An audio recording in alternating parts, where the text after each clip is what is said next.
जब लोगों ने कहा, मैंने अस्पताल जाके मीटिंग ली, मैंने पूछा भाई कितने सिलेंडर की आवश्यकता है, बोले 350। कितने मिल रहे हैं, बोले साहब 75-80। तो फिर मरना ही है। उसी दिन से मुझे कोविड हो रखा था, लेकिन फिर भी आईसीयू वार्ड से लेकर तमाम अस्पताल का दौरा किया। 50 लाख रुपए पहले कोविड जब आया था तब हमने, पुरानी एमपी पैसा खर्च करना भूल गई थी, वो पैसा कोविड के अंदर मैंने 50 लाख देके शुरुआत करी। और दूसरी कोविड के अंदर 350 सिलेंडर उसी दिन शाम से नागौर जिले के अंदर मंगवाए। मैं ये नहीं कहता कि मैंने सबकी जान बचा ली, लेकिन मैदान छोड़ के नहीं भागा था, आपके बीच खड़ा था हर सुख और दुख के अंदर, और आपके बीच ही नहीं खड़ा था। इस राजस्थान के सम्मान की लड़ाई कोई लड़ रहा था। इस देश की पहलवान बेटियां जिनकी इज्जत तार तार की गई, जब देश की पहलवान बेटियों ने पुकारा कि हिंदुस्तान से कौन भाई हमारी रक्षा करने आएगा, तेजा जी का भक्त हनुमान बेनीवाल उन पहलवान बेटियों की रक्षा करने के लिए जंतर मंत्र पर गया और लोकसभा के अंदर उस बाहुबली के छक्के छुड़ा दिए। जब किसान आंदोलन हुआ तब हिंदुस्तान से बात उठी कि किसान आंदोलन का जो युद्ध हो रहा है इसमें आहुति कौन देगा। तब हरियाणा, उत्तर प्रदेश और पंजाब के किसान नेताओं ने आहुति नहीं दी कि जाट समाज से अगर कोई किसान आंदोलन के अंदर कूदा, जिसने मंत्री पद को ठोकर मारी, वो नागौर का सांसद था जिसने मोदी और अमित शाह से टक्कर लेकर 70 दिन इस हाईवे को जाम किया और आपके सम्मान के अंदर सत्ता को ठोकर मारी। तीसरा भाइयों, जब देश के अंदर सेना को ठेके में दे दिया तब कोई नहीं बोल रहा था, लोगों को तो पता ही नहीं कि अग्निवीर है क्या।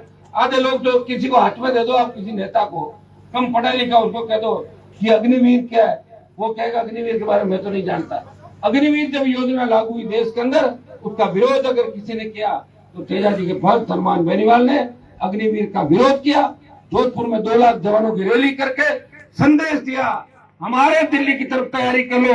उसका परिणाम ये हुआ कि पहले 25% अग्निवीर रखने की बात थी, अब सरकार ने कहा कि 50% को नौकरी हम दे देंगे, 50 वापिस जाएंगे। आप थोड़ी हिम्मत रखना, वो दिन दूर नहीं जब सेना के सम्मान के अंदर अग्निवीर व्यवस्था को भी खत्म कराएंगे। किसान के समर्थन मूल्य पे खरीद, कर्ज माफी, सशक्त लोकायुक्त, टोल मुक्त राजस्थान, आपके नजदीकी टोल है, आपको बुरा लगता है टोल देते हुए, लेकिन कोई भी पार्टी ये बात नहीं कहती कि टोल फ्री होना चाहिए। मेरी पार्टी तो ये बात कहती है, लेकिन मुझे तो 3 से आप 1 पे ले आए थे, 3 से अगर 33 पे जाता तो अभी तक करते था टोल फ्री, सरकार को रोक देता वही के वही। लेकिन एक व्यक्ति है लड़ रहा है, वो हर वर्ग के लिए लड़ रहा है, हर समाज के लड़ रहा है। बहन बेटी अबला की तरफ कोई उंगली उठाता है, उससे पहले हनुमान बेनीवाल वो पहुंच जाता है। किसी दलित पर अत्याचार होता है, हनुमान बेनीवाल उसको न्याय दिला के पहुंचता है।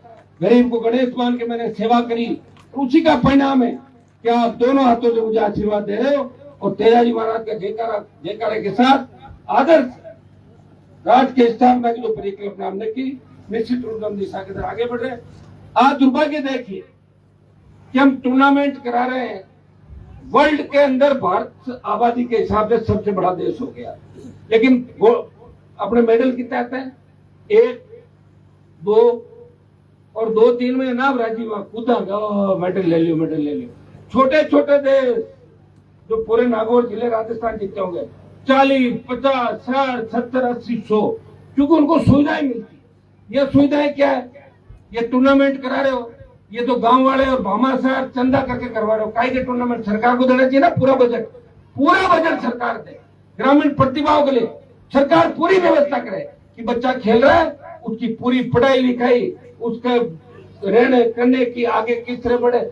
हालात ये है कि कोई तीरंदाजी में जाना चाहता तो उसके पास अच्छा धनुष नहीं है, कोई शूटिंग में जाना चाहता तो उसके पास पिस्टल नहीं है, कोई फुटबॉल खेलना चाहिए तो उसके पास ग्राउंड नहीं है, कोई हॉकी खेलना चाहता तो उसके पास हॉकी का ग्राउंड नहीं है, जो आधुनिक आपका मॉडर्न जिस तरह का आता है मैट की व्यवस्था नहीं है।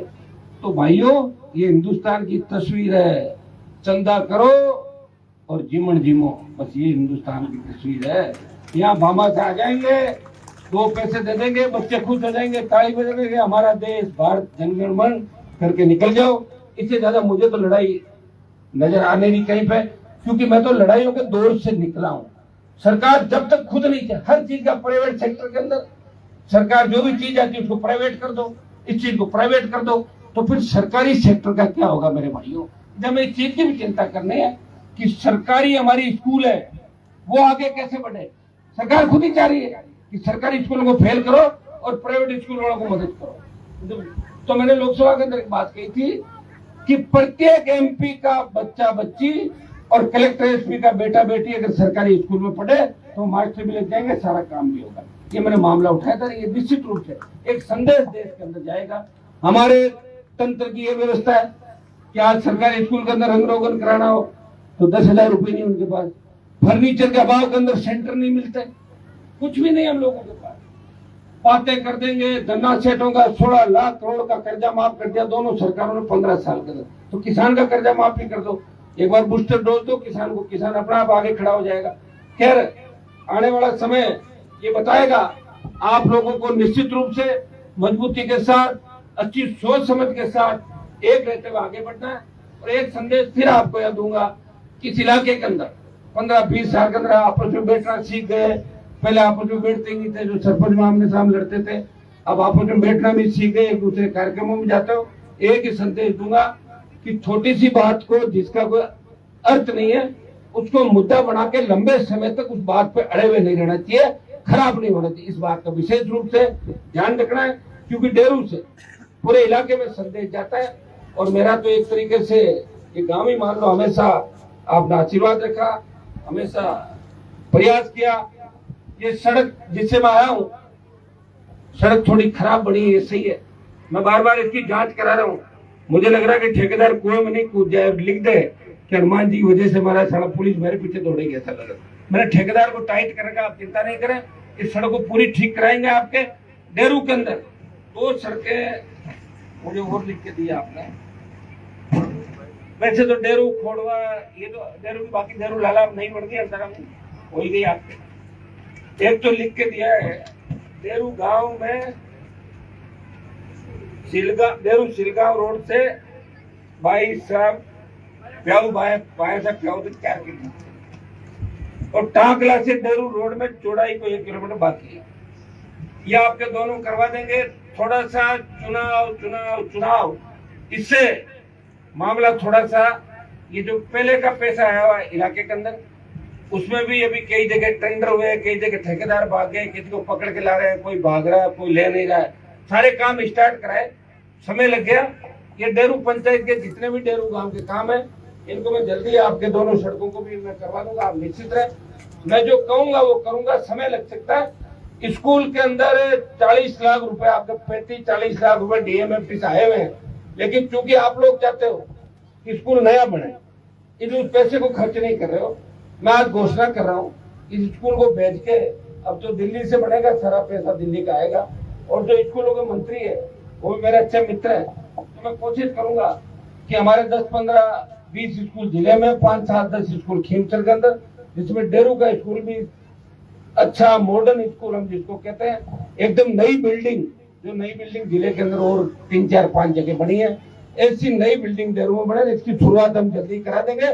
डेरू में नई स्कूल की मैं घोषणा करता हूँ।